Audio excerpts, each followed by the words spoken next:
ಹಾಲೇಶಪ್ಪ ಅವರೇ, ಮೊದಲನೇ ರಿಯಾಕ್ಷನ್ ತಮ್ಮದೇ ತಗೊಳ್ತೀನಿ. ಏನು ತಮ್ಮ ನಿಲುವು?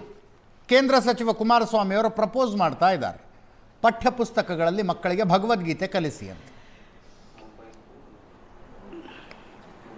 ಕೇಂದ್ರ ಸಚಿವ ಕುಮಾರಸ್ವಾಮಿ ಅವರು ಈ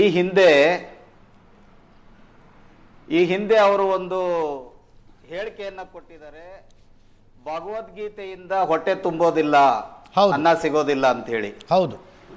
ಈಗ ಅಧಿಕಾರಕ್ಕೋಸ್ಕರ ಮಾನಸಿಕ ಗುಲಾಮರಾಗಿ ಭಗವದ್ಗೀತೆಯನ್ನ ಪಠ್ಯದಲ್ಲಿ ತರಬೇಕು ಅಂತೇಳಿ ಹೇಳಿಕೆ ಕೊಡ್ತಾ ಇರೋದು ಅವರ ಘನತೆಗೆ ಶೋಭೆ ತರುವಂತ ಕೆಲಸ ಅಲ್ಲ. ಇವತ್ತು ಭಗವದ್ಗೀತೆಯಿಂದ ವೈಜ್ಞಾನಿಕವಲ್ಲದ ಯಾವುದೇ ಶಿಕ್ಷಣದಿಂದ ಯಾವ ಮನುಷ್ಯರ ಏಳಿಗೆ ಸಾಧ್ಯ ಇಲ್ಲ. ವೈಜ್ಞಾನಿಕ ಶಿಕ್ಷಣ ಇದ್ರೆ ಮಾತ್ರ ಇವತ್ತು ಒಂದು ಕಾರ್ಖಾನೆಯನ್ನ ಸ್ಥಾಪನೆ ಮಾಡ್ಬೋದು, ITBT ಸ್ಥಾಪನೆ ಮಾಡ್ಬೋದು, ಡಾಕ್ಟರ್ಗಳನ್ನ, ಇಂಜಿನಿಯರ್ಗಳನ್ನ ತಯಾರು ಮಾಡ್ತಕ್ಕಂಥ ವೈಜ್ಞಾನಿಕ ಶಿಕ್ಷಣ ನಮ್ಮ ದೇಶಕ್ಕೆ ಬೇಕೇ ಹೊರತು ವೈಜ್ಞಾನಿಕವಲ್ಲದ ಯಾವುದೋ ಧರ್ಮಗ್ರಂಥದ ವೇದಗಳಾಗಲಿ, ಕುರಾನಿನ ವಿಷಯಗಳಾಗಲಿ, ಬೈಬಲ್ನ ವಿಚಾರಗಳಾಗಲಿ, ಈ ಥರ ಧರ್ಮಗ್ರಂಥಗಳ ವಿಚಾರಗಳನ್ನು ಇಲ್ಲಿ ತರಬಾರದು. ಇದು ಜಾತ್ಯತೀತ ರಾಷ್ಟ್ರಕ್ಕೆ ಘನತೆಯನ್ನು ತರ್ತಕ್ಕಂಥ ವಿಷಯ ಅಲ್ಲ. ಜಾತ್ಯತೀತ ರಾಷ್ಟ್ರವನ್ನ, ಹಿಂದೂ ಧರ್ಮವನ್ನ, ಹಿಂದೂ ರಾಷ್ಟ್ರವನ್ನ ಮಾಡುವಂತ ಒಂದು ಹುಚ್ಚು ಸಾಹಸಕ್ಕೆ ಈ ಮನುವಾದಿಗಳು ಕೈ ಹಾಕಿದ್ದಾರೆ. ಇದು ಅತ್ಯಂತ ಅಪಾಯಕಾರಿ ವಿಚಾರ. ಇದು ಹೀಗಾಗಬಾರ್ದಾಗಿತ್ತು. ಕುಮಾರಸ್ವಾಮಿ ಅವರು ಮುಖ್ಯಮಂತ್ರಿಗಳಾಗಿರೋರು, ಕೇಂದ್ರ ಸಚಿವರಾಗಿರೋರು, ಅವರು ಸಮಯಕ್ಕೊಂದು ಹೇಳಿಕೆಯನ್ನು ಕೊಟ್ಟು ಜನರನ್ನ ಗೊಂದಲದಲ್ಲಿ ಏಳು ಮಾಡುವಂತ ಅಧಿಕಾರದ ಹಪಾಪಿಗೆ ಇದು ಮಾನಸಿಕ ಗುಲಾಮಗಿರಿ ಅನ್ನೋದು ನನ್ನ ವಾದ. ತಾವೊಂದು ಮಾತು ಹೇಳಿದ್ರಿ, ವೈಜ್ಞಾನಿಕ ಶಿಕ್ಷಣದ ಅವಶ್ಯಕತೆ ಇದೆ, ಆಧುನಿಕ ಶಿಕ್ಷಣವನ್ನು ಕೊಟ್ಟು ಜನರನ್ನ ಎಂಜಿನಿಯರು, ಡಾಕ್ಟರ್ನಾಗಿ ಮಾಡುವ ಅವಶ್ಯಕತೆ ಇದೆ ಅಂತ. ಕರೆಕ್ಟಾ ಸರ್? ಖಂಡಿತ ಹೌದು. ಎಂಜಿನಿಯರು, ಡಾಕ್ಟರ್ಗಳಾಗಿ MBBS MD ಮುಗಿಸಿದಂಥವರು ಕಾರ್ನಲ್ಲಿ ಬಾಂಬ್ ಇಟ್ಕೊಂಡು ಬಂದು ಬ್ಲಾಸ್ಟ್ ಮಾಡ್ತಾ ಇರೋದು ನಾವು ನೋಡ್ತಾ ಇದ್ದೀವಿ. ಎಂಜಿನಿಯರ್ಗಳಾದಂಥವರು ಬದುಕಿನ ಸಣ್ಣ ಸಣ್ಣ ಸವಾಲುಗಳನ್ನು ಎದುರಿಸಲಾಗದೆ, ಒಂದು ನಿಮಿಷ ಕೇಳಿಸ್ಕೊಳ್ಳಿ ದಯವಿಟ್ಟು, ಬದುಕಿನ ಸಣ್ಣ ಸಣ್ಣ ಸವಾಲುಗಳನ್ನು ಎದುರಿಸಲಾಗದೆ ಹೆಂಡತಿ ಮಕ್ಕಳನ್ನು ಕೊಂದು ಆತ್ಮಹತ್ಯೆ ಮಾಡಿಕೊಳ್ತಾ ಇರೋದನ್ನು ನಾವು ನೋಡ್ತಾ ಇದ್ದೀವಿ. ವಿಜ್ಞಾನದಲ್ಲಿ ಎರಡು ರೀತಿಯ ವಿಜ್ಞಾನಗಳು, ಒಂದು ಬಾಹ್ಯ ವಿಜ್ಞಾನ, ಆ ವೈಜ್ಞಾನಿಕ ಶಿಕ್ಷಣದ ಬಗ್ಗೆ ತಾವು ಮಾತಾಡ್ತಾ ಇದ್ರಿ. ಇನ್ನೊಂದು ಅಂತರಂಗದ ವಿಜ್ಞಾನ ಅಂತ ಒಂದಿದೆ, ಮನಸ್ಸು ಪ್ರಜ್ಞೆಗಳನ್ನು ಅರ್ಥ ಮಾಡಿಕೊಳ್ಳುವಂಥದ್ದು, ನಿಸರ್ಗವನ್ನು ಅರ್ಥ ಮಾಡಿಕೊಳ್ಳುವಂಥದ್ದು, ಸೃಷ್ಟಿಯನ್ನು ಅರ್ಥ ಮಾಡಿಕೊಳ್ಳುವಂಥದ್ದು. ಅದನ್ನು ಭಗವದ್ಗೀತೆಯಂಥ ಗ್ರಂಥ ಕಲಿಸುತ್ತೆ ಅನ್ನೋ ಒಂದು ನಂಬಿಕೆ ಇದೆ. ಅದು ಬರೀ ಭಗವದ್ಗೀತೆಯಲ್ಲಿ ಅಷ್ಟೇ ಇಲ್ಲ, ಎಲ್ಲಾ ಧರ್ಮ ಗ್ರಂಥಗಳಲ್ಲೂ ಇದೆ. ಈ ನೆಲದ ಮೂಲ ಧರ್ಮ ಬೌದ್ಧ ಧರ್ಮದ ತ್ರಿಪಿಟಕಗಳಲ್ಲೂ ಅದು ಇದೆ. ಇವತ್ತೇನು ಭಗವದ್ಗೀತೆನಲ್ಲಿದೆ ಅದು ತ್ರಿಪಿಟಕಗಳಿಂದ ಕದ್ದಂತ ವಿಚಾರಗಳೇ ಹೌದು. ಅದನ್ನ ಇವರು ಭಗವದ್ಗೀತೆ ಅಂತೇಳಿ, ಈ ಹಿಂದೆ ಸಾಕ್ಯ ವಂಶ ಮತ್ತೆ ಇತರೆ 14 ಕುಲಗಳ ನಡುವೆ ನಡೆದಂತ ನೀರಿನ ಗಲಾಟೆಯಲ್ಲಿ ಆ ಗಲಾಟೆಗಳನ್ನ ವ್ಯಾಸರು ಒಂದು ಕಲ್ಪಿತ ಮಹಾಭಾರತವನ್ನು ಸೃಷ್ಟಿ ಮಾಡಿ ಅಲ್ಲಿ ಕೃಷ್ಣನ ಪಾತ್ರವನ್ನ, ಅರ್ಜುನನ ಪಾತ್ರವನ್ನ ಸೃಷ್ಟಿ ಮಾಡಿ ವ್ಯಾಸರು ಮಾಡಿದಂತ ಕಲ್ಪನೆಯ ಕತೆ ಇದು. ಮೂಲ ವೇದಗಳಲ್ಲಿ ಎಲ್ಲೂ ಕೂಡ ದೇವರಿಲ್ಲ, ಮೂರ್ತಿ ಪೂಜೆ ಇಲ್ಲ, ಮೂಲ ವೇದಗಳು ಈಗ ಲಭ್ಯವಿಲ್ಲ. ಈಗ ವೇದಗಳಿಗೆ ಹಲವಾರು ಸೇರ್ಪಡೆಗಳಾಗಿದ್ದಾವೆ. ಅದಕ್ಕೆ ಒಬ್ಬೊಬ್ಬರು ಒಂದೊಂದು ಅವರವರ ಅನಿಸಿಕೆಗಳನ್ನ ಸೇರಿಸಿ ಇಡೀ ವೇದಗಳನ್ನೇ ಅಸಮಂಜಸವಾಗಿ ಮಾಡಿಟ್ಟಿದ್ದಾರೆ. ವ್ಯಾಸರ ಕಾಲ ಯಾವುದು ನಿಮ್ಮ ಪ್ರಕಾರ? ಇದು ಕ್ರಿಸ್ತಪೂರ್ವ 600ನೇ ಶತಮಾನದಿಂದ 200ರವರೆಗೆ ನಡೆದಂತ ಬೆಳವಣಿಗೆಗಳು. ಸೊ ವ್ಯಾಸರು ಬದುಕಿದ್ದದ್ದು ಕ್ರಿಸ್ತಪೂರ್ವ 6ನೇ ಶತಮಾನದಲ್ಲಿ, ಅಲ್ಲಿಂದ 3ನೇ ಶತಮಾನದ ತನಕ ಅವರಿದ್ರ. ಆಗ ಈ ಇತಿಹಾಸವನ್ನ ತಿದ್ದುವಂತ ಕೆಲಸಗಳು ಆಗಿದ್ದ. ಆವಾಗ್ಲೇನೆ ಗಂಗರ ಕಾಲದಲ್ಲಿ ಬೌದ್ಧ ವಿಹಾರಗಳನ್ನೆಲ್ಲ ದೇವ ಮಂದಿರಗಳನ್ನಾಗಿ ಮಾಡಿ, ಅದಕ್ಕೂ ಮುಂಚೆ ದೇವ ಮಂದಿರಗಳು, ದೇವಸ್ಥಾನಗಳು, ವಿಗ್ರಹದ ಕಲ್ಪನೆಗಳೇ ಇರಲಿಲ್ಲ. ಓಕೆ, ಚನ್ನಬಸಪ್ಪನವರೇ, ಸರ್ ನಮಸ್ಕಾರ. ಹಿಂದೂ ರಾಷ್ಟ್ರ ಮಾಡುವ ಕಲ್ಪನೆಯ ಭಾಗವಾಗಿ ಇದನ್ನು ಮಾಡಲಾಗ್ತಾ ಇದೆ ಅಂತ ಮನುವಾದಿಗಳ ಹುನ್ನಾರ ಅಂತಾರು.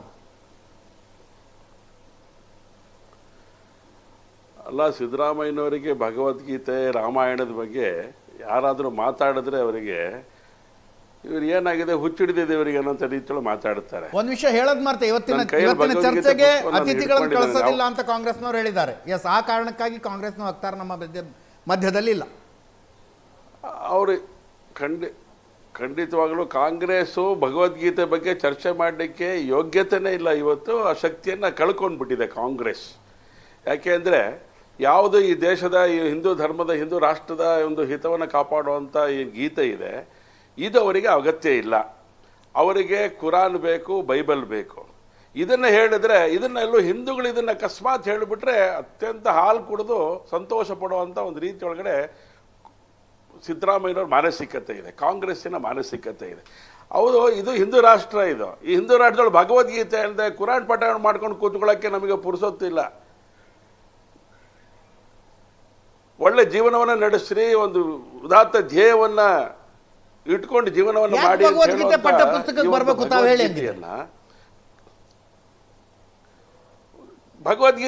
ಪುಸ್ತಕಕ್ಕೆ ಬರಬೇಕಾಗಿರೋ ಹಿನ್ನೆಲೆ ಅಂತ ಹೇಳಿದ್ರೆ ಇದರಲ್ಲಿರುವಂತ ಅನೇಕ ಜೀವನಕ್ಕೆ ಬೇಕಾಗಿರುವಂತ ಸಂಗತಿಗಳಿದೆ.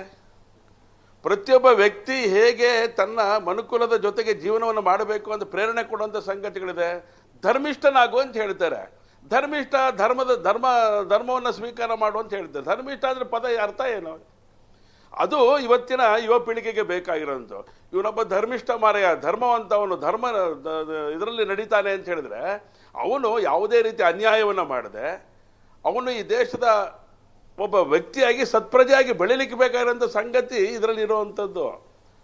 ಯಾವುದು ಅಧರ್ಮ ಇದೆ, ಯಾವುದು ದುಷ್ಟ ಸಂಗತಿಗಳಿದೆ, ಅದನ್ನು ಯಾವುದೇ ಕಾರಣಕ್ಕೂ ನಿನ್ನ ಜೀವನದಲ್ಲಿ ರೂಪಿಸ್ಕೋಬೇಡ ಅಂತ ಹೇಳುವಂಥ ಒಂದು ಪಾಠ ಇದು. ನೀತಿಯ ಪಾಠ ಇವರಿಗೆ ಬೇಡ ಅಂತ ಆದರೆ ಹಾಗಾದರೆ ಏನು ಬೇಕು ಇವರಿಗೆ? ಹಾಗಾಗಿ ಇದನ್ನು ಹೇಳಿದ್ದು, ಇದನ್ನ ಪುಸ್ತಕದಲ್ಲಿ ತರಬೇಕು. ಈ ದೇಶದಲ್ಲದೆ ಇದನ್ನ ಇನ್ನೆಲ್ಲಿ ತರಲಿಕ್ಕೆ ಸಾಧ್ಯ ಇದೆ? ಭಗವದ್ಗೀತೆಯನ್ನು ಪಠ್ಯ ಪುಸ್ತಕದಲ್ಲಿ ತರದೆ ಇದು ಹಿಂದೂ ರಾಷ್ಟ್ರದಲ್ಲಿ ತರಬೇಕು ಹೊರತು ಇದನ್ನ ಇನ್ನೆಲ್ಲ ಅಮೆರಿಕದಲ್ಲಿ ತರಲಿಕ್ಕೆ ಸಾಧ್ಯ ಇಲ್ಲ, ಇನ್ನೆಲ್ಲ ಮುಸಲ್ಮಾನ್ ರಾಷ್ಟ್ರಗಳಲ್ಲಿ ತರಲಿಕ್ಕೆ ಸಾಧ್ಯ ಇಲ್ಲ. ಹಾಗಾಗಿ ಭಗವದ್ಗೀತೆ ಏನಿದೆ ಇದು ದೇವ ಹೇಳದಂತ ಒಂದು ಒಳ್ಳೆಯ ಸಂಗತಿ. ಇದು ಭಗವಂತ ಶ್ರೀಕೃಷ್ಣ ಪರಮಾತ್ಮ ಹೇಳಿದಾನೆ. ಅವ್ರು ಭಗವದ್ಗೀತೆ ಓದಿಸೋದ್ರಿಂದ ಹೊಟ್ಟೆ ತುಂಬುತ್ತಾ ಅಂತ ಕೇಳಿದ್ದ ಕುಮಾರಸ್ವಾಮಿ ಅವರೇ ಈಗ ಪಠ್ಯ ಪುಸ್ತಕದಲ್ಲಿ ಅಳವಡಿಸಬೇಕು ಅಂತ ಹೇಳ್ತಾ ಇದ್ದಾರೆ. ಇದು ರಾಜಕೀಯ ಅನುಕೂಲತೆಗೆ ಅಂತ ಹಾಲೇಶಪ್ಪನವ್ರು ಹೇಳಿದ್ದು. ಖಂಡಿತ ಅಲ್ಲ, ಇದು ರಾಜಕೀಯ ಅನುಕೂಲತೆಗಲ್ಲ. ಇದು ವ್ಯಕ್ತಿಯ ಒಂದು ಜೀವನಕ್ಕೆ ಬೇಕಾಗಿರುವಂತ ಸಂಗತಿ ಇದು.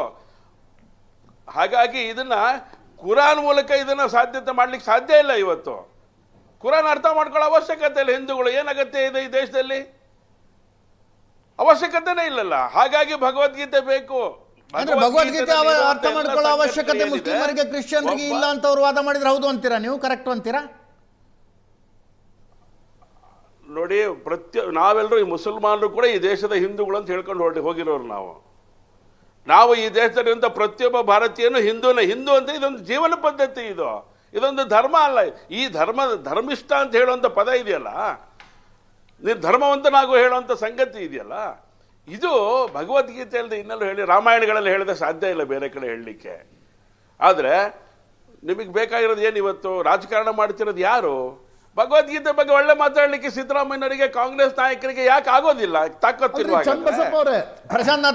ಅರ್ಥ ಮಾಡ್ಕೊಂಡು ಚನ್ನಬಸಪ್ಪ ಅವರೇ, ಈ ಬಿಜೆಪಿ ಮತ್ತು ಈಗ JDS ನ ಸಡನ್ ಹಿಂದುತ್ವದ ಬಗ್ಗೆ ಪ್ರಶ್ನೆಗಳು ಹೇಳೋದು ಯಾಕೆ ಗೊತ್ತಾ? ಈಗ ನಿಮಗಿಂತ ಚೆನ್ನಾಗಿ ನಮ್ಮ ಉಪಮುಖ್ಯಮಂತ್ರಿಗಳು ಭಗವದ್ಗೀತೆಯ ಶ್ಲೋಕಗಳನ್ನು ಹೇಳ್ತಾರೆ. ಅವರು ಉಡುಪಿ ಮಠದಲ್ಲಿ ಹೋಗಿ ಏನೇನು ಸಂಸ್ಕೃತ ಶ್ಲೋಕಗಳನ್ನು ಹೇಳಿದರು. ನೀವು ಬರೀ ಓಟಿಗೋಸ್ಕರ ಭಗವದ್ಗೀತೆ ಹೆಸರು ತರ್ತೀರಿ, ಓಟಿಗೋಸ್ಕರ ರಾಮಾಯಣದ ಹೆಸರು ತರ್ತೀರಿ. ಕುಮಾರಸ್ವಾಮಿಗಳು 2 ವರ್ಷದ ಹಿಂದೆ ಭಗವದ್ಗೀತೆಯನ್ನು ಹೊಟ್ಟೆ ತುಂಬಿಸುತ್ತಾ ಅಂತ ಪ್ರಶ್ನೆ ಕೇಳಿದವರು ಏಕಾಏಕಿ ಈಗ ಅವ್ರಿಗೆ ಭಗವದ್ಗೀತೆ ಬಗ್ಗೆ ಜ್ಞಾನೋದಯ ಆದಂತೆ ಹೇಳ್ತಾರೆ. ಹಾಗಾಗಿ ನಿಮ್ಮ ಬಗ್ಗೆ ಸಂಶಯ ಇದೆ ಅನೇಕರಿಗೆ. ಭಗವದ್ಗೀತೆಯ ಬಗ್ಗೆ ಸಂಶಯ ಅಲ್ಲ ಇದು. ಗೀತೆಯ ಸಾರದ ಬಗ್ಗೆ ಯಾರಿಗೂ ಸಂಶಯ ಇದ್ದಂಗಿಲ್ಲ. ರಾಜಕಾರಣಿಗಳು ಬಿಟ್ಬಿಡಿ, ಅವ್ರವ್ರು ಚರ್ಚೆ ಮಾಡ್ಕೊಂಡು ಹೋಗ್ತಾರೆ. ಪ್ರಶ್ನೆ ಹೇಳೋದು ನೀವು ಮತ್ತು ನಿಮ್ಮ ಹೊಸ ಮೈತ್ರಿ ಪಕ್ಷದ ಹೊಸ ಜ್ಞಾನದ ಬಗ್ಗೆ ಸಂಶಯಗಳಿವೆ ಜನರಿಗೆ. ಇಲ್ಲಾಂದ್ರೆ ನಮ್ಮ ಡಿ ಕೆ ಶಿವಕುಮಾರ್ ನೋಡಿ, ಅವ್ರು ಹೋಗಿ ಪ್ರಯಾಗದಲ್ಲೂ ಸ್ನಾನ ಮಾಡ್ತಾರೆ, ಅವರು ಈಶಾ ಫೌಂಡೇಶನ್ ಕಾರ್ಯಕ್ರಮದಲ್ಲಿ ಭಾಗವಹಿಸ್ತಾರೆ, ಪುತ್ತಿಗೆ ಶ್ರೀಗಳೇ ತಲೆದೂಗುವಂತೆ ಸಂಸ್ಕೃತ ಶ್ಲೋಕಗಳನ್ನು ಹೇಳ್ತಾರೆ ಅವರು. ಸರಿ, ಇದು ಸಿದ್ದರಾಮಯ್ಯನವ್ರು ಯಾಕೆ ಮಾಡೋದಿಲ್ಲ ಅಂತ ಹೇಳ್ತಾ ಇರೋದು ನಾನು. ಡಿ ಕೆ ಶಿವಕುಮಾರ್ ಮಾಡ್ತಾರೆ, ಸಿದ್ದರಾಮಯ್ಯನವ್ರಿಗೆ ಮಾಡಕ್ಕೆ ಏನಾಗಿದೆ? ಇದನ್ನ ಯಾಕೆ ಮಾಡಬಾರ್ದು? ಅಲ್ಲ, ಹಂಗಿದ್ರೆ ನೀವು ಸಾರಾಸಗಟಾಗಿ ಕಾಂಗ್ರೆಸ್ನವರು ಹಿಂದೂ ವಿರೋಧಿಗಳು ಅಂತ ಹೇಳಬೇಡಿ.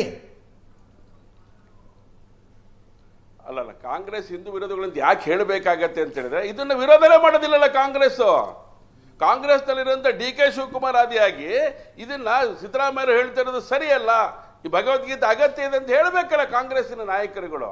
ಇದು ಹೇಳದೇ ಇದ್ದಾಗ ಏನಾಗತ್ತೆ, ನೀವು ಹಿಂದೂ ವಿರೋಧಿ ಅಂತ ಹೇಳ್ಬೇಕಾಗತ್ತೆ. ನೋಡಿ, ಕಾಂಗ್ರೆಸ್ ಮತ್ತು ಬಿಜೆಪಿ ಜನತಾದಳ ಇಲ್ಲದೆ ಇರುವಂತ ದಿನಗಳಲ್ಲಿ ಇದು ಪ್ರಾರಂಭ ಆಗಿರುವಂಥದ್ದು ಈ ದೇಶದಲ್ಲಿ. ಪಕ್ಷ ಇವತ್ತು ಹುಟ್ಟಿರೋದು. ಗುರುಕುಲ ಪದ್ಧತಿಗಳಲ್ಲಿ ಹೇಳ್ತಾ ಇದ್ರು, ರಾಮಾಯಣ ಮಹಾಭಾರತವನ್ನು ಹೇಳ್ಕೊಡ್ತಾ ಇದ್ರು ನಮಗೆ. ಆದ್ರೆ ಇವತ್ತು ಅಗತ್ಯ ಇಲ್ಲ ಅಂತ ಯಾಕೆ ತೀರ್ಮಾನ ಮಾಡ್ತೀರಿ? ತಿರಸ್ಕಾರವನ್ನ ಯಾಕೆ ಮಾಡ್ತೀರಿ? ಇದು ನಮ್ಮ ಮೂಲಭೂತವಾದಂತ ಪ್ರಶ್ನೆ. ಚನ್ನಬಸಪ್ಪ ಅವರೇ, ನಂದು ಪ್ರಶ್ನೆ ಇದೆ. ಮಾಡ್ಕೊಡ್ದಲ್ವಾ? ಈಗ ನೀವು ಯಾರ್ಯಾರು ಹಿಂದುತ್ವದ ಚಳುವಳಿಗಾರರು ಅಂತ ಗುರುತಿಸ್ಕೊಂಡಿದ್ದೀರಲ್ವಾ, ಗೀತೆಯ ಒಂದು ಶ್ಲೋಕವನ್ನ ನೀವು ಎಲ್ಲೂ ಸಾರ್ವಜನಿಕವಾಗಿ ಉದ್ಗರಿಸಲ್ಲ. ಕನ್ನಡದ ಹೋರಾಟಗಾರರ ಬಗ್ಗೆನೂ ನನಗೆ ಪ್ರಶ್ನೆ ಇವೆ. ಎಲ್ಲೂ ಕನ್ನಡದ ಸಾಹಿತ್ಯದ ಒಂದು ಶಬ್ದವನ್ನ ಎಲ್ಲೂ ಉದ್ಗರಿಸಲ್ಲ. ಆದ್ರೆ ಚಳುವಳಿ ಅನ್ನೋದನ್ನ ಬಹಳ ಗಟ್ಟಿಯಾಗಿ ಹೇಳ್ತೀರಿ. ಮಾಡಿ ಚಳುವಳಿ ಆದ್ರೆ ಭಗವದ್ಗೀತೆ ಬಗ್ಗೆ ಏನಾದ್ರೂ ಹೇಳಿ. ಭಗವದ್ಗೀತೆಯನ್ನ ಇವತ್ತು ಪಶ್ಚಿಮ ಬಂಗಾಳದ 5 ಲಕ್ಷ ಜನ ಪಠಿಸುವಂತ ಒಂದು ವ್ಯವಸ್ಥೆ ಅಲ್ಲಿ ವ್ಯವಸ್ಥೆ ಮಾಡಿದೆ. ಇವತ್ತು ಮೊನ್ನೆ ಉಡುಪಿನಲ್ಲಿ ನಡೀತು, ಮೊನ್ನೆ ಶಿವಮೊಗ್ಗದಲ್ಲಿ ನಡೀತು. ಪಶ್ಚಿಮ ಬಂಗಾಳದಲ್ಲಿ 5 ಲಕ್ಷ ಜನ ಇದನ್ನು ಪಠಣ ಮಾಡುವಂತ ವ್ಯವಸ್ಥೆ ತರುವಂತ ಪ್ರಯತ್ನ ನಡೀತಾ ಇದೆ. ಇದು ಸಾರ್ವಜನಿಕ ಆಗಬೇಕಿದು, ಸರ್ವತ್ರ ಆಗಬೇಕಿದು. ಈ ಚರ್ಚೆ ಮುಂದಿನ ಹಂತಕ್ಕೆ ತಗೊಂಡು ಹೋಗೋದಕ್ಕೆ ನಾನು ಒಂದಷ್ಟು ಪ್ರಶ್ನೆ ಕೇಳ್ತೀನಿ. ಚನ್ನಬಸಪ್ಪನವರೇ, ಗೀತೆಯನ್ನು ಪ್ರಚಾರ ಮಾಡುವುದಕ್ಕೆ ಯಾವುದೇ ನಿಬಂಧನೆಗಳಿಲ್ಲ.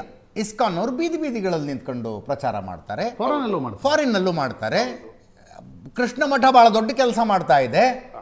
ಹಾಗೆ ಗೀತೆಯನ್ನು ಪ್ರಚಾರ ಮಾಡುವ ಮೂಲಕ ಅದರಲ್ಲಿ ಏನಿದೆ ಅನ್ನುವುದನ್ನು ಜನರಿಗೆ ಹೇಳಿ, ಅವರು ಗೀತೆಯನ್ನು ಓದುವ ಮೂಲಕ ತಮ್ಮ ಜೀವನವನ್ನು ಸುಧಾರಿಸಿಕೊಳ್ಳೋದಕ್ಕೆ ಏನೇನು ಬೇಕೋ ಅದನ್ನು ಮಾಡಿ, ಪಠ್ಯಪುಸ್ತಕಗಳಲ್ಲಿ ತರುವ ಮೂಲಕ ಮಕ್ಕಳಿಗೆ ಅದನ್ನು ಕಡ್ಡಾಯ ಮಾಡಬೇಡಿ ಅನ್ನೋ ವಾದಕ್ಕೆ ಏನಂತೀರಿ?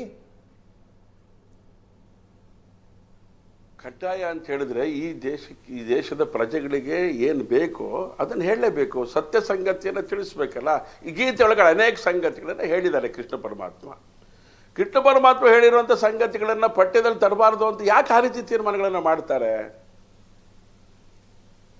ದುರ್ಗುಣಗಳನ್ನ ತೆಗೆದು ಹಾಕಬೇಕು, ದುಷ್ಟರ ಸಂಹಾರವನ್ನು ಮಾಡಬೇಕು ಅಂತ ಹೇಳಿದ್ರೆ ಇದು ನಿಮಗೆ ನೀತಿ ಪಾಠ ಹೌದೋ ಅಲ್ವೋ? ಈ ನೀತಿ ಪಾಠಗಳ ಅಗತ್ಯ ಇದೆ. ಇವತ್ತು ಮಾನವೀಯತೆಗಳನ್ನ ಇಟ್ಟುಕೊಂಡು ಮಾನವೀಯತೆ ಮೌಲ್ಯಗಳನ್ನು ಇಟ್ಟುಕೊಂಡು ಇವತ್ತು ಅನೇಕ ಸಂಗತಿಗಳು ನಡೆಯುತ್ತೆ ಈ ದೇಶದಲ್ಲಿ.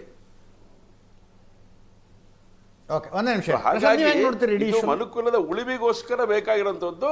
ಅದೇ ನನಗೆ ನೋಡಿ, ಇದನ್ನ 2 ರೀತಿಯಿಂದ ನೋಡೋ ಅವಶ್ಯಕತೆ ಇದೆ. ನಾನು ಆಗ್ಲೇ ಹೇಳಿದಂತೆ, ಈಗ ಕುಮಾರಸ್ವಾಮಿ ಅವರು ಭಗವದ್ಗೀತೆಯ ಬಗ್ಗೆ ಸರಿ, ಅವ್ರಿಗೆ ಈಗೇನೋ ಕಳೆದ 2 ವರ್ಷಗಳಲ್ಲಿ ಅವರು ಭಗವದ್ಗೀತೆ ಅಧ್ಯಯನವನ್ನು ಮಾಡಿರಬೇಕು, ಆ ಕಾರಣದಿಂದ ಅವ್ರು ಹೇಳ್ತಿದ್ದಾರೆ.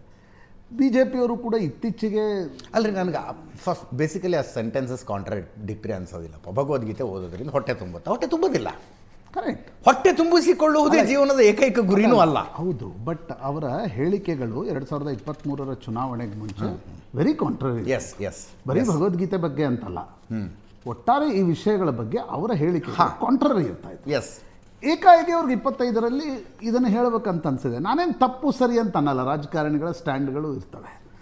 ಬಟ್ ಎಲ್ಲವೂ ಬರೀ ರಾಜಕೀಯದ ದೃಷ್ಟಿಯಿಂದಲೇ ನೋಡಬೇಕಾಗಿಲ್ಲ. ನನಗನ್ಸುತ್ತೆ ಅಜಿತ್, ಬದಲಾಗಿರ್ತಕ್ಕಂಥ ಕಾಲಘಟ್ಟದಲ್ಲಿ ಗೀತೆಯ ಮತ್ತು ಈ ರೀತಿಯಾಗಿರ್ತಕ್ಕಂಥ ಒಂದು ಜ್ಞಾನದ ಅವಶ್ಯಕತೆ ಜಾಸ್ತಿ ಇದೆ. ನೀವು ಆಗಲೇ ಹೇಳ್ತಾ ಇದ್ರಿ, ಈಗ ಫಾರ್ ಎಕ್ಸಾಂಪಲ್ ನಾನು ಹೀಗೆ ಕುಳಿತಾಗಿ ಯೋಚನೆ ಮಾಡ್ತಿದ್ದೆ, ನ್ಯೂಕ್ಲಿಯರ್ ವೆಪನನ್ನು ತಯಾರಿಸೋದು ವಿಜ್ಞಾನ ಅಲ್ವಾ? ನ್ಯೂಕ್ಲಿಯರ್ ವೆಪನನ್ನು ನಾವು ಯಾವಾಗ ಉಪಯೋಗಿಸ್ಬೇಕು, ಯಾವಾಗ ಉಪಯೋಗಿಸಬಾರ್ದು ಅನ್ನೋದು ಹೇಳೋದು ವಿವೇಚನೆ. ಆ ವಿವೇಚನೆಯನ್ನು ಹೇಳೋದು ಯಾರು? ಆ ವಿವೇಚನೆಯನ್ನು ಈ ರೀತಿಯ ಗ್ರಂಥಗಳು ಹೇಳ್ತವೆ. ನಾವು ಇತ್ತೀಚಿನ ದಿನಗಳಲ್ಲಿ ನಾನು ಅದಕ್ಕೆ ಸ್ವಲ್ಪ ಪೊಲಿಟಿಕ್ಸನ್ನು ಪಕ್ಕದಲ್ಲಿಡೋಣ. ನನಗೆ ಈ BJP, ಕಾಂಗ್ರೆಸ್, JDS ಎಲ್ಲವನ್ನ ಬೈನರಿಗಳಲ್ಲಿ ನೋಡುವ ಅವಶ್ಯಕತೆ ಇಲ್ಲ. ಇತ್ತೀಚಿನ ದಿನಗಳಲ್ಲಿ ಮಾನಸಿಕ ಖಿನ್ನತೆಗೆ ಮಕ್ಕಳು ಈಡಾಗ್ತಿದ್ದಾರೆ. ಯಾಕೆ ಈಡಾಗ್ತಿದ್ದಾರೆ? ಈಗ ನಾನು ನೀವು ಕಲಿತಾ ಇದ್ದಾಗ ಅಜಿತ್, ನಮ್ಮ ಶಾಲೆಯಲ್ಲಿ ಶ್ರೀಮಂತರ ಮಗನೂ ಇರ್ತಿದ್ದ, ರಿಕ್ಷಾ ಡ್ರೈವರ್ ಮಗನೂ ಇರ್ತಿದ್ದ. ಇವತ್ತು ಹಾಗಿಲ್ಲ. ನಾವು ದ್ವೀಪ ಶಾಲೆಗಳನ್ನು ನೋಡ್ತಾ ಇದ್ದೀವಿ. ಒಂದು ಕಡೆ ಶ್ರೀಮಂತರ ಮಕ್ಕಳು ಕಲಿತಾರೆ, ಇನ್ನೊಂದು ಕಡೆ ಬಡವರ ಮಕ್ಕಳು ಕಲಿತಾರೆ. ಸೊ ಬಡತನ ಏನು ಅನ್ನೋದೇ ಗೊತ್ತಿಲ್ಲ. ಹೌದು. ಹಾಗಾಗಿ ಏಕಾಏಕಿ ನೀವು ಜೀವನದಲ್ಲಿ ನಿರಾಶೆ ಆದಾಗ, ಜೀವನದಲ್ಲಿ ಬಿದ್ದಾಗ ಮೇಲೆ ಹೇಳೋದು ಹೆಂಗೆ ಗೊತ್ತಿಲ್ಲ, ಹೋಗಿ ಆತ್ಮಹತ್ಯೆಗೆ ಶರಣಾಗ್ತಿದ್ದಾರೆ ಹುಡುಗರು. 10th ಎಕ್ಸಾಮ್ನಲ್ಲಿ 90 ಬರೋದು 82 ಬಂತಂದರೆ ಆತ್ಮಹತ್ಯೆ ಮಾಡ್ಕೊಂಡಿರ್ತಕ್ಕಂಥ ಉದಾಹರಣೆಗಳು ನಾವು ನೋಡಿದ್ದೀವಿ. ಹಾಗಿರುವ ಪರಿಸ್ಥಿತಿಯಲ್ಲಿ ನಿಮಗೆ ಒಂದು ಗೈಡಿಂಗ್ ಫೋರ್ಸ್ ಆಗಿ, ಅಂದರೆ ಜೀವನದಲ್ಲಿ ನಿಷ್ಕಾಮ ಕರ್ಮ, ನಿಮಗೊಂದು ರೀತಿಯಾಗಿರ್ತಕ್ಕಂಥ ಏನಂತಾರೆ, ಫಲವನ್ನು ಅಪೇಕ್ಷೆ ಮಾಡದಂತೆ ಕಷ್ಟಪಡಬೇಕು, ಸೆಲ್ಫ್ ಕಂಟ್ರೋಲ್, ಡಿಟ್ಯಾಚ್ಮೆಂಟ್, ಈ ಶಬ್ದಗಳಿವೆಲ್ಲ. ಇದನ್ನು ಕಲಿಸೋದು ಯಾರು? ಇದನ್ನು ಕಲಿಸೋದು ಗ್ರಂಥಗಳು. ನಾನು ಅಂದರೆ ಈಗ ನನಗೆ ಗೊತ್ತು, ಈಗ ಭಗವದ್ಗೀತೆ ಬಗ್ಗೆ ಕೆಲ ಆಕ್ಷೇಪಣೆಗಳ ಕೆಲವು ಶ್ಲೋಕಗಳಿರಬಹುದು, ಕೆಲ ಶ್ಲೋಕಗಳಿವೆ, ಅದನ್ನು ನಮ್ಮ ಪ್ಯಾನಲಿಸ್ಟ್ಗಳು ಹೇಳ್ಬೋದು. ಆ ಶ್ಲೋಕಗಳನ್ನು ಪಕ್ಕಕ್ಕಿಡಿ. ಯಾವಾಗ ಈಗ ನೋಡಿ, 8,000 ವರ್ಷದ ಹಿಂದೆ ರಾಮಾಯಣ, 4,000 ವರ್ಷದ ಹಿಂದೆ ಮಹಾಭಾರತ ಅಂತ ಹೇಳ್ತಾರೆ. ಗೀತೆಯನ್ನು ಗೊತ್ತಿಲ್ಲ ನನಗೆ, ಗೀತೆಯ ಕಾಲಘಟ್ಟದ ಬಗ್ಗೆ ನಾನಾ ರೀತಿಯಾಗಿರ್ತಕ್ಕಂಥ ವ್ಯಾಖ್ಯಾನಗಳಿವೆ. ನಾನು ಅದರಲ್ಲಿ ಹೋಗಲ್ಲ, because I am not an expert in that. ಆದರೆ ಗೀತೆಯನ್ನು ಬರೆದಿರ್ತಕ್ಕಂಥ ಕಾಲಘಟ್ಟದಲ್ಲಿ ಅರ್ಜುನನಿಗಿರ್ತಕ್ಕಂಥ ದ್ವಂದ್ವಗಳೇನಿವೆ, ಕೃಷ್ಣ ಅದಕ್ಕೆ ಕೊಟ್ಟಿರ್ತಕ್ಕಂಥ ಉತ್ತರಗಳೇನಿವೆ, ಇವತ್ತು ನಮ್ಮ ಜೀವನದಲ್ಲೂ ಆ ದುಃಖ ಕಾಡುತ್ತೆ. ಈಗ ಅಜಿತ್, ನಾನೇ 3 ವರ್ಷದ ಹಿಂದೆ I was bed ridden for 1 year. ಆಗ ನೀವು ಮಾಡಿರ್ತಕ್ಕಂಥ ರಾಜಕೀಯ ವಿಶ್ಲೇಷಣೆಗಳು ಸಹಾಯಕ್ಕೆ ಬರೋಲ್ಲ. ನೀವು ಮತ್ತೆ ಹೇಳ್ಬೇಕಂತಂದ್ರೆ ನಿಮ್ಗೇನಾದರೂ ಒಂದು ಲಾರ್ಜರ್ ಪರ್ಪಸನ್ನು ಹುಡುಕ್ಬೇಕಾಗತ್ತೆ. ಆಗ ಇವತ್ತು ನಾನೇನಾದರೂ ಒಂದು ಸ್ವಲ್ಪ ಖಿನ್ನತೆ ಇದ್ದರೆ ನಾನು ಚಿನ್ಮಯ ಮಿಷನ್ನ ಸ್ವಾಮಿ ಬ್ರಹ್ಮಾನಂದರ ಮಂಕುತಿಮ್ಮನ ಕಗ್ಗವನ್ನು ಕೇಳ್ತೀನಿ. ಕಗ್ಗ ಇಸ್ ನಥಿಂಗ್ ಬಟ್ ಭಗವದ್ಗೀತೆಯ ಸಾರ. ಹೌದು. ಭಗವದ್ಗೀತೆ ಏನು? ವೇದ ಉಪನಿಷತ್ತನ್ನು ಸರಳೀಕೃತ ರೂಪದಲ್ಲಿ ಜನರಿಗೆ ಅರ್ಥ ಆಗಲಿ ಅಂತ ಬರೆದಿರ್ತಕ್ಕಂಥದ್ದು. ಹಾಗಾಗಿ ನನಗನ್ಸುತ್ತೆ ಇವತ್ತಿನ ಪೀಳಿಗೆಗೆ, ಇವತ್ತಿನ ಕಾಲಘಟ್ಟಕ್ಕೆ ಗೀತೆಯ, ನೋಡಿ, ತಿಲಕರು ಜೈಲಿನಲ್ಲಿದ್ದಾಗ ಗೀತಾ ರಹಸ್ಯ ಬರೆದರು. ಮಹಾತ್ಮ ಗಾಂಧಿ ದಕ್ಷಿಣ ಆಫ್ರಿಕಾದಿಂದ ಬಂದ ನಂತರ ಭಾರತದ ರಾಜಕಾರಣಕ್ಕೆ ತುಮುಕಬೇಕಾದ್ರೆ ಅವ್ರಿಗೆ ಗೀತೆ ಒಂದು ದೊಡ್ಡ ಪ್ರೇರಣೆ ಆಗಿತ್ತು. ಹಾಗಾಗಿ ಗೀತೆ ಅದು ಈ ಕಾಲಘಟ್ಟದಲ್ಲಿ ಅಂತ ಮನುಷ್ಯನ ದ್ವಂದ್ವಗಳಿವೆಲ್ರಿ, ಹಗಲು ರಾತ್ರಿ, ಸತ್ಯ ಅಸತ್ಯ, ಈ ಎಲ್ಲ ದ್ವಂದ್ವಗಳಿಗೆ ಒಂದೇನಾದರೂ ಉತ್ತರ. ಆಮೇಲೆ ನಮ್ಮ ಇಲ್ಲೇ ಬರೆದಿರ್ತಕ್ಕಂಥ ಗ್ರಂಥ ಅದಕ್ಕೆ ಸರಿಯಾಗಿ ಉತ್ತರ ಕೊಡಬಲ್ಲದ್ದು ಬಿಟ್ಟರೆ, ಈ ಸ್ಟಿಫನ್ ಕವಿ ಪುಸ್ತಕದಲ್ಲಿ ತಗೊಂಡು ಬಂದ್ರು ಕೂಡ ಒಂದು ಪ್ರೇರಣೆ ಸಿಗಬಹುದಪ್ಪ. ಇಲ್ಲ, ಅರಿಸ್ಟಾಟಲ್, ಪ್ಲೂಟೋನ್ನ ಕೂಡ ನಾವು ಓದ್ತೀವಿ. ಅವು ಕೂಡ ನಮ್ಮ ದ್ವಂದ್ವಗಳಿಗೆ ಉತ್ತರವನ್ನು ಕೊಡಬಲ್ದು. ನಾನೇನು ಬರೀ ಭಗವದ್ಗೀತೆ ಕೊಡಬಲ್ದು ಅಂತಕ್ಕಂಥದ್ದನ್ನು ಹೇಳ್ತಾ ಇಲ್ಲ. ಆದರೆ ಇವತ್ತಿನ ಪೀಳಿಗೆಗೆ ಆ ರೀತಿಯಾಗಿರ್ತಕ್ಕಂಥ ನೈತಿಕವಾಗಿ ಜ್ಞಾನವನ್ನು ಕೊಡ್ತಕ್ಕಂಥ ಶಿಕ್ಷಣದ ಅವಶ್ಯಕತೆ ಜಾಸ್ತಿ ಇದೆ. ನೀವು ಪ್ರಶ್ನೆ, ಇದು ದ್ವಂದ್ವ ಇದೆ. ಮೊನ್ನೆ ದಿಲ್ಲಿ ಬ್ಲಾಸ್ಟ್ನಲ್ಲಿ ಇರ್ತಕ್ಕಂಥವ್ರು ಅವರು ಕೂಡ ಧರ್ಮಗ್ರಂಥಗಳನ್ನು ಓದಿದವರು.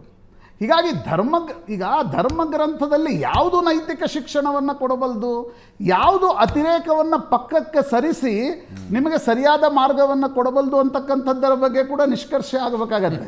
ಬರೀ ಧರ್ಮಗ್ರಂಥಗಳು ಕೊಡ್ತವೆ ಅಂತಕ್ಕಂಥದ್ದನ್ನು ಹೇಳಕ್ಕಾಗಲ್ಲ. ಹಾಗಾಗಿ ಆ ಲೋಕಜ್ಞಾನದ ಅನುಗುಣವಾಗಿ ಇದನ್ನು ನೋಡ್ತಕ್ಕಂಥ ಅವಶ್ಯಕತೆ ಇದೆ.